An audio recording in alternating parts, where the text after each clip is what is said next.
Doctor slump episode 15। तो episode के start में हम जनवुक के हाथ में वही गिफ्ट देखते हैं और वो सोच रहा था कि ये गिफ्ट वो न्यूल को कैसे दे। तभी न्यूल उठकर दूसरे साइड चली जाती है और जनवुक ट्राई करने लगता है कि उसे ये गिफ्ट कैसे देना चाहिए। और ट्राई करते करते वो रिंग उसके हाथ से छूटकर सोफा के नीचे चली जाती है, जिसे वो जल्दी से ढूंढने लगता है। तभी न्यूल भी उसके पास आ जाती है। न्यूल को लगता है कि सोफे के नीचे उसने कॉइन गिरा दी होगी, इसलिए वो एक डंडा लेकर आती है और कॉइन को निकालना शुरू कर देती है। तो जनवुक उसे मना करने लगता है कि वो चीज इतनी इम्पोर्टेंट भी नहीं है, तो प्लीज वो उसे ढूंढना बंद कर दे, क्योंकि जनवुक नहीं चाहता था इस तरह उसका सरप्राइज खत्म हो जाए। लेकिन न्यूल सोफे के नीचे डंडे मारे जा रही थी और तभी अचानक बहुत सारे कॉकरोच निकल आते हैं, जिसे देखकर दोनों चिल्लाते हुए डर कर सोफे के ऊपर चढ़ जाते हैं। तभी जनवुक को याद आता है कि उसे अपनी गर्लफ्रेंड को प्रोटेक्ट करना है, इसलिए वो अपने दोनों हाथ फैला देता है। आगे हम जनवुक को देग्योंग के पास देखते हैं। वो उसे पूरी रिंग की कहानी बता रहा था कि किस तरह उसका प्रपोजल फ्लॉप हो गया और वो उसे बता भी नहीं पाया कि वो उसे प्रपोज करने वाला था। देग्योंग उससे पूछता है क्या तुम उसे रिंग गिफ्ट करके उसे शादी के लिए प्रपोज करने वाले थे? जनवुक कहता है ऐसा तो मैंने सोचा नहीं। फिर देग्योंग कहता है तुम कितने बड़े रास्कल हो। अगर कोई लड़का लड़की को रिंग गिफ्ट करता है तो इसका मतलब होता है कि वो लड़का उससे शादी करना चाहता है। अगर तुम रिंग गिफ्ट करोगे तो वो यही सोचेगी। इस पर जनवुक कहता है इससे मुझे कोई प्रॉब्लम नहीं है अगर वो इस प्रपोजल को शादी के तौर पर लेती है तो। लेकिन देग्योंग यहाँ पर जनवुक का माइंड चेंज कर देता है और कहता है कि न्यूल तो अभी अभी प्रोफेसर बनी है, उसने अभी अपने काम पर ध्यान देना शुरू कर दिया है और तुम उसे सडनली प्रपोज करके कंफ्यूज कर दोगे। कम से कम तुम्हारे रिलेशन को 1 साल तो होने दो। इतनी जल्दी रिंग गिफ्ट करना अच्छा नहीं होगा। एक काम करो, तुम उसके जगह उसे ब्रेसलेट गिफ्ट कर दो। लड़कियां अक्सर ब्रेसलेट बहुत ही पसंद करती है और देग्योंग की बात मानकर जनवुक न्यूल के लिए बहुत ही प्यारा सा ब्रेसलेट खरीद लेता है। ये लेकर जनवुक जब घर पहुंचता है तो बाहर उसे नामदा मिलता है और नामदा उसे तब्बो की खाने के लिए अंदर इनवाइट कर लेता है। तीनों बैठे हुए थे तो अंकल जनवुक से पूछते हैं कि न्यूल कहाँ पर है और तभी उसे याद आता है कि न्यूल तो काम पर है, क्योंकि अब वो प्रोफेसर बन चुकी है और वो बहुत ही बिजी है। वो जनवुक से कहते हैं कि न्यूल अब प्रोफेसर बन चुकी है तो उससे अच्छे से पेश आया करो। वहाँ पर जाकर कॉकरोच वाला प्रैंक करना अच्छा नहीं था। ये सुनकर जनवुक कहता है तो उसने आपको बता दिया, लेकिन मैं वहाँ पर कोई प्रैंक करने नहीं गया था। उन दोनों को रिंग वाली बात बता देता है। वो कहता है मेरा सरप्राइज फ्लॉप हो गया, लेकिन उसे सरप्राइज करने के लिए मैं ब्रेसलेट खरीद के लाया हूँ। नामदा कहता है न्यूल को तो ब्रेसलेट बिल्कुल पसंद नहीं है। मुझे अच्छे से याद है कि मॉम ने उसके लिए गोल्ड का ब्रेसलेट बनवाया था, लेकिन न्यूल ने उसे पहनने से मना कर दिया, क्योंकि ये सब पहनकर उसके काम के दौरान उसे दिक्कत आया करती थी। ये सुनते ही जनवुक को फिर से टेंशन होने लगती है और वो अगले ही सीन में फिर से शॉप की तरफ भागता है। कि जनवुक थक कर घर पर आता है और टेबल पर लाए सारे गिफ्ट को रखता है और सोचता है कि न्यूल को अगर ये पसंद नहीं आएगा तो ये तो पसंद आ ही जाएगा। इस तरह उसने न्यूल के लिए नेकलेस और इयररिंग्स भी खरीद लिए थे। अगले मॉर्निंग हम नामदा को जनवुक के बारे में आर्टिकल पढ़ते हुए देखते हैं। इससे उसे पता चल जाता है कि पैलेंटीज के लिए जनवुक को बहुत सारे पैसे मिले हैं। ये बात आकर वो वॉल्सन को बताता है कि जनवुक की लॉटरी लग चुकी है, वो फिर से अमीर हो गया है। तभी यहाँ पर न्यूल भी आ जाती है और उसे भी इस आर्टिकल के बारे में पता चलता है। फिर वो सबको बाय कर अपने काम पर चली जाती है, लेकिन वो काम पर नहीं जाती बल्कि जनवुक के पास आ जाती है और उसे कॉल लगाकर पूछती है कि वो अंदर है। तो जनवुक कहता है हाँ मैं अंदर ही हूँ। फिर वो जनवुक को 3 काउंट करने के लिए कहती है। जैसे न्यूल दरवाजा खोलने वाली थी तो जनवुक उसे पीछे से हक कर लेता है और कहता है मैंने तुम्हें ऊपर आते हुए देख लिया था। फिर अंदर आकर न्यूल जनवुक को अच्छे से समझाती है चाहे कुछ भी हो जाए तुम नामदा को पॉकेट मनी नहीं दोगे। दरअसल उसे पता चल गया है कि तुम्हें पैलेंटीज मिली है और मैं अपने भाई को जितना जानती हूँ वो तुमसे पैसे मांगने आएगा। फिर जनवुक कहता है ये कोई बड़ी बात नहीं है, मुझे तो खुशी है कि उस टाइम पर तुम मेरे साइड थी। अगले वीक जो सर्जरी होने वाली है हमें उस पर ध्यान देना चाहिए। फिर वो बताता है कि उस केस के बारे में कागज ड्रॉअर में रखे हुए, एक बार वो उसे देख ले। इसे न्यूल ड्रॉअर खोलने जाती है तो जनवुक को याद आता है कि उसने ड्रॉअर में गिफ्ट रखे हैं।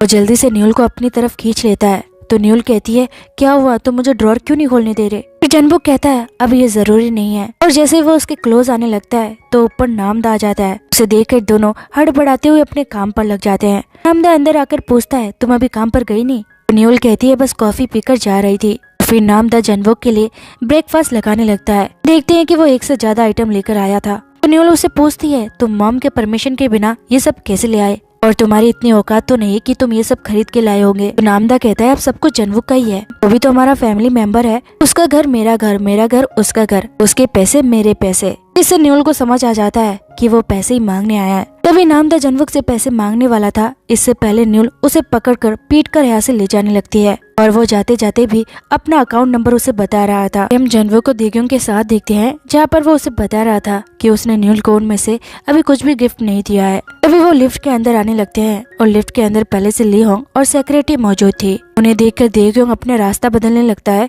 तो जनवो उसे याद दिलाता है कि उन्हें लिफ्ट से ही ऊपर जाना पड़ेगा। फिर देग्योंग लिफ्ट के अंदर चुपचाप साइड में खड़ा हो जाता है और जनवो उससे धीमी सी आवाज में पूछने लगता है क्या हुआ, वो इतना ऑकवर्ड फील क्यों कर रहा है। तो देग्योंग उसे कहता है कि वो बिल्कुल शांत रहे, लेकिन जनवो उसे बोलने के लिए बार बार पोक कर रहा था। तभी अचानक जनवो नीचे हो जाता है और देग्योंग उसे गेट लॉस्ट कहता है। सुनकर ली होंग कहती है कि तुमने मुझे गेट लॉस्ट होने को कहा। देग्योंग कहता है मैंने तुम्हें नहीं कहा। पीछे से सेक्रेटरी कहती है तो क्या मुझे कहा। तभी लिफ्ट खुल जाती है और ली होंग और सेक्रेटरी अपने अपने रास्ते चले जाते हैं। ये दोनों भी क्लिनिक की तरफ आ जाते हैं तो मैनेजर उन्हें बताती है कि उन्हें कई रिपोर्टर्स की तरफ से कॉल आ रहा है, वो भी डॉक्टर जनवुक के लिए। नेक्स्ट वीक वो जो ऑपरेशन करने वाले हैं उन्हीं के बारे में उन्हें एक आर्टिकल लिखना है। ये सुनकर जनवुक थोड़ा सा घबरा जाता है। दूसरी तरफ हॉस्पिटल में न्यूल सीनियर डॉक्टर से इसी बारे में बात करती है कि आपने सारे रिपोर्टर्स को मना क्यों नहीं कर दिया। डॉक्टर जनवुक ये सब कुछ पीआर टीम के लिए नहीं कर रहे, वो ये सब कुछ अच्छे के लिए कर रहे हैं। तो डॉक्टर उससे कहते हैं ये तो अच्छी बात है, अगर इसके बारे में आर्टिकल छपेगा तो दूसरे शायद उससे कुछ सीखेंगे, इससे हॉस्पिटल से लोगों को और भी मदद मिल सकती है। तभी न्यूल कहती है मैं बस चाहती हूँ कि डॉक्टर जनवुक इन सब चीजों से दूर रहे, उन्हें ये सब कुछ पसंद नहीं आएगा। तो डॉक्टर कहते हैं वो इस वक्त हॉस्पिटल में आए हुए हैं, पीआर टीम उनसे इस बारे में बात कर रही है, अगर वो आर्टिकल के लिए मना कर देंगे तो हमें भी कोई दिक्कत नहीं है। न्यूल उससे पूछती है तुमने पीआर टीम से क्या कहा। तो जनवुक कहता है मैंने उनसे कहा कि मैं इस बारे में सोचूंगा। फिर न्यूल कहती है तुम साफ साफ इस आर्टिकल के लिए मना कर दो, मैं नहीं चाहती कि तुम फिर से इन चीजों के लिए परेशान हो। तो जनवुक कहता है कि आर्टिकल बड़ी बात नहीं है, बस मैं चाहता हूँ कि पेशेंट का नाम सबके सामने ना आए। न्यूल कहती है तुम फिर से मेरे वजह से यहाँ पर काम पर आ गए और इन सब मैसअप में पड़ गए। तो जनवुक कहता है अगर तुम मुझे अच्छा फील करवाना चाहती हो तो आज रात को मेरे साथ डिनर पर चलो, और न्यूल इसके लिए हाँ कर देती है। अगले सीन में हम इन्हें बाहर देखते हैं, यहाँ पर ये दोनों बैठकर डिनर करने ही वाले थे कि न्यूल के पास ली होंग का कॉल आ जाता है और वो उससे पूछती है क्या वो इस वक्त उससे मिल सकती है। तो न्यूल उसे बताती है कि वो जनवुक के साथ डेट पर आई हुई है। ली होंग कहती है मैं आज डाउन फील कर रही हूँ, क्या मैं तुम्हें भी ज्वाइन कर सकती हूँ। लेकिन न्यूल इसके लिए उसे मना करने वाली थी, पर जनवुक कहता है उसे बुला लो, और थोड़ी देर में ही ली होंग यहाँ पर आकर उन्हें ज्वाइन कर लेती है।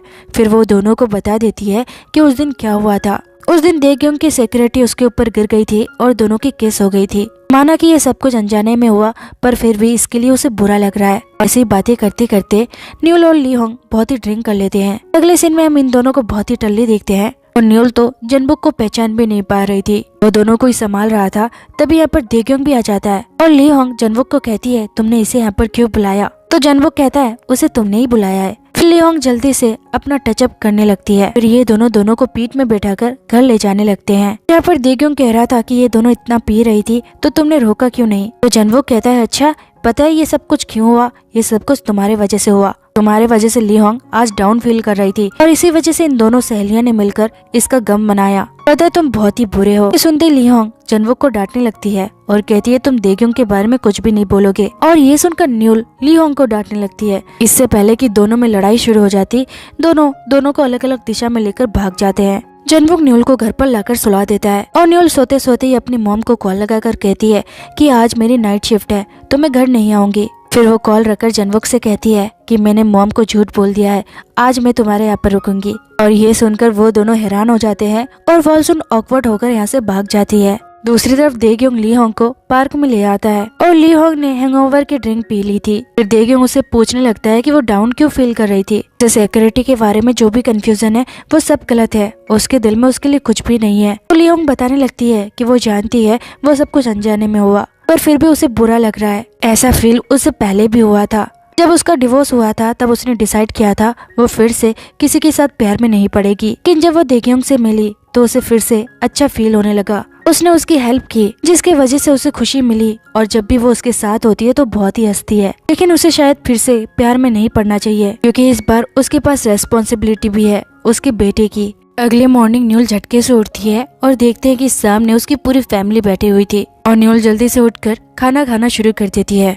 वॉल्सुन कहती है मेरी लाइफ में पहली बार ऐसा हुआ है कि तुम्हारी वजह से मैं एम्बेरस फील कर रही हूँ। अंकल कहते हैं कोई बात नहीं, जाने दो इस बात को, लाइफ में एक बार ऐसा होना भी चाहिए। उनका न्यूल जनवुक की तरफ देखते हुए कहती है आशा है कि मैंने कुछ ज्यादा हरकतें नहीं की होगी। फिर हम जनवो को क्लिनिक पर जाने के लिए रेडी होते हुए देखते हैं। जैसे वो बाहर आता है तो बाहर किम खड़ा हुआ था और जनवो उससे हैरानी से पूछता है कि तुम यहाँ पर क्या कर रहे हो। तो किम उससे माफी मांगने लगता है और कहता है कि न्यूल ने मुझे यहाँ पर बुलाया, वो चाहती थी कि मैं तुमसे अच्छे से माफी मांगू। वो अपने जगह पर बिल्कुल ठीक है। मैं जब तुम्हें दोष देना था तो हमने आसानी से तुम्हें दोष दे दिया, लेकिन जब तुम इनोसेंट प्रूफ हो गए तो हमने तुमसे ठीक से माफी भी नहीं मांगी। फिर किम कहता है तुम कहो तो मैं तुम्हारे घुटनों पे पड़कर तुमसे माफी मांग लेता हूँ। लेकिन जनवुक उसका गुलदस्ता लेते हुए कहता है मैंने तुम्हारी माफी एक्सेप्ट कर ली है। फिर किम कहता है चलो ठीक है, जब तुम कभी फ्री हो तो मुझसे मिलने आना, कहकर वो जाने लगता है। तभी जनवुक के पास पीआर टीम से कॉल आता है और वो कहते हैं डॉक्टर जनवुक हमें माफ कर दीजिए, आपको हमने आर्टिकल की वजह से परेशान किया,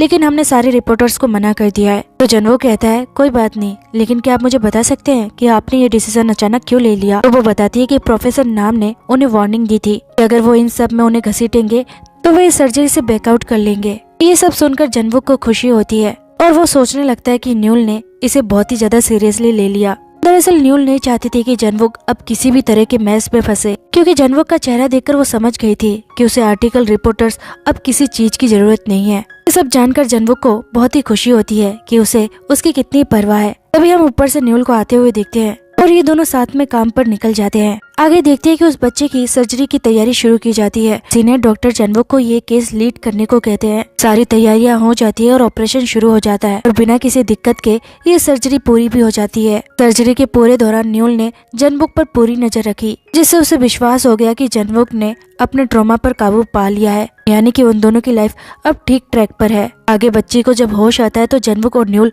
बड़े प्यार के साथ उसे गिफ्ट देकर विदा कर देते हैं। अगले सीन में हम किम और योंग को देखते हैं कि दोनों ने नया स्टार्टअप शुरू कर दिया था जो कुछ खास भी नहीं चल रहा था। जैसे ही कस्टमर आते हैं तो दोनों जल्दी से उसे हेलो करते हैं, लेकिन सामने देखते हैं तो वो जनवुक था। किम जल्दी से जाकर उससे मिलने लगता है और गले से लगा लेता है, लेकिन योंग अभी भी शर्मिंदा था और उसकी हिम्मत नहीं हो रही थी कि वो उससे माफी मांग ले। तो जनवुक कहता है कि अब तुम मुझसे माफी भी नहीं मांगोगे क्या, खाना खाने में तुम इतने बिजी हो। तो योंग कहता है मैं खाना नहीं खा रहा था। फिर योंग उससे माफी मांग ही लेता है। आगे हम इन तीनों को बैठकर खाना खाते हुए देखते हैं। पर ये न्यूल के बारे में भी बात करते हैं। तो वो न्यूल को डेट कर रहा है क्योंकि आजकल वो जनवुक पर बहुत ही अधिकार जमाती है। तो जनवुक बता देता है कि हाँ हम दोनों डेट कर रहे हैं। ये सुनकर उन दोनों को बड़ी हैरानी होती है, क्योंकि हाई स्कूल के टाइम पर उसने कहा था कि उस जैसी लड़की को तो कोई डेट ही नहीं करेगा और जो भी उसका फ्यूचर बॉयफ्रेंड बनेगा उसे बहुत ही पछतावा होगा। तभी यहाँ पर न्यूल भी आ जाती है। वो दोनों उससे पूछते कि तुम यहाँ पर कैसे आई। तो जनवुक कहता है मैंने उसे इनवाइट किया है। यहाँ पर योंग सभी को बताने लगता है कि उस स्कूल टाइम पर उसे न्यूल पर क्रश था।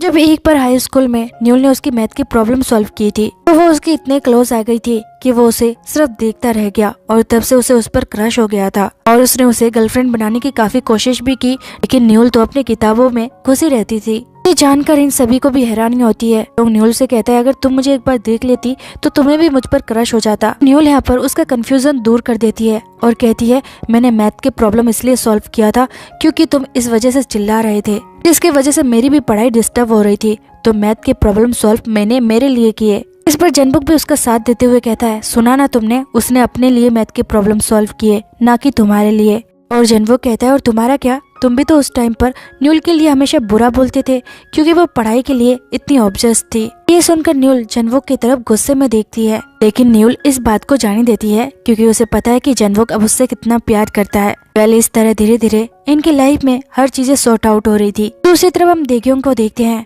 जो बार बार ली होंग को मैसेज करने के बारे में सोच रहा था। अभी बीच बीच में उसकी डॉटर के भी मैसेज आ रहे थे और वो गलती से ली होंग को जो मैसेज भेजना था वो मैसेज वो अपनी डॉटर को भेज देता है। थोड़ी देर में उसकी डॉटर आ जाती है। वो उससे पूछती है कि आप किसी को पसंद करते हो और उनका नाम ली होंग है। इतना कुछ सामान जो आप मेरे लिए लेकर आए थे उन्होंने ही आपकी हेल्प की थी ना। देग्योंग कहता है पर तुम ये सब कैसे जानती हो। वो कहती है क्योंकि मुझे पता है कि आप ये सब नहीं कर सकते हैं और मुझे खुश करने के लिए आपने उनकी हेल्प ली, चलो मैं भी आपको हेल्प करती हूँ। और वो अपने डैड को सजेशन देती है कि उनसे मिलने जाने के लिए उसे कैसे तैयार होकर जाना चाहिए। फिर देग्योंग ली होंग को मैसेज करके बाहर बुला लेता है। थोड़ी देर बाद वहाँ पर देग्योंग अपने हाथ में गुलदस्ता लेकर उसकी तरफ दौड़कर आ रहा था। जैसे ही वो उसके पास होता है तो स्लिप होकर उस पर गिरता है और इस बार उन दोनों की किस हो जाती है। इससे पहले कि ली होंग फिर से नाराज होकर चली जाती, देग्योंग अपनी दिल की सारी फीलिंग्स उसे बता देता है कि वो भी उसे लाइक करता है। जब वो भी उसके साथ होता है तो उसे भी बहुत ही खुशी मिलती है वो उससे कहता है कि वो उसे बहुत ही खुश रखेगा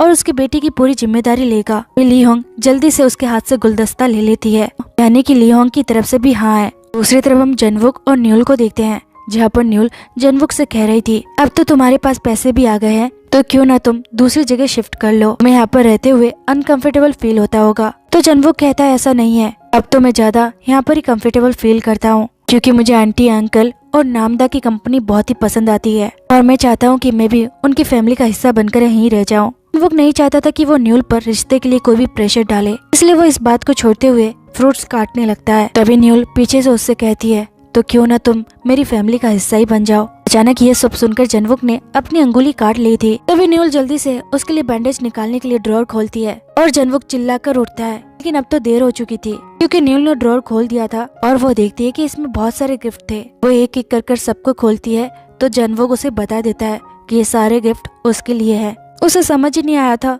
कि वो कैसे उसको प्रपोज करे। फिर न्यूल सबसे पहले उसको बैंडेज बांधती है और कहती है मुझे तो पता ही नहीं था कि तुमने इतनी सारी तैयारी करके रखी थी, बल्कि कुछ देने के बदले में तुम्हें ये बैंडेज पहना रही हूँ। तो जनवुक कहता है ये बैंडेज रिंग जैसी ही लग रही है, इसे ये बहुत ही हार्ट टचिंग प्रपोजल है। तो न्यूल कहती है कौन सा प्रपोजल, और जनवुक कहता है तुमने ही तो कहा ना अभी फैमिली ज्वाइन करने के लिए। तो न्यूल कहती है मेरा ये मतलब नहीं था, मेरा मतलब था हम दोनों लवर्स है, क्लोज फ्रेंड की तरह तुम मेरी फैमिली को ज्वाइन कर सकते हो। तभी जनवुक उस पर चिल्लाता है और कहता है हर बार तुम ऐसे करती हो, अभी अभी प्रपोजल मेरे सामने रखा और पीछे हट रही हो, देखो अब मैं क्या करता हूँ। उसके बाद वो अपने खरीदे हुए सारे सामान न्यूल को पहना देता है और आखिर में वो उसे रिंग पहनाते हुए कहता है क्या तुम मेरी प्यार फ्रेंड और वाइफ बनना चाहोगी। सब सुनकर न्यूल भी इमोशनल हो गई थी। तभी न्यूल के फोन पर वॉल्सुन का कॉल आने लगता है। न्यूल कॉल उठाने जाती है तो जनवुक उसे रोकते हुए कहता है अपनी मॉम से कहना कि आज तुम्हारी नाइट शिफ्ट है। के बाद जनवुक उसे किस करने लगता है और न्यूल भी उसे किस करने लगती है और इसी के साथ ये एपिसोड यहाँ पर एंड हो जाती है।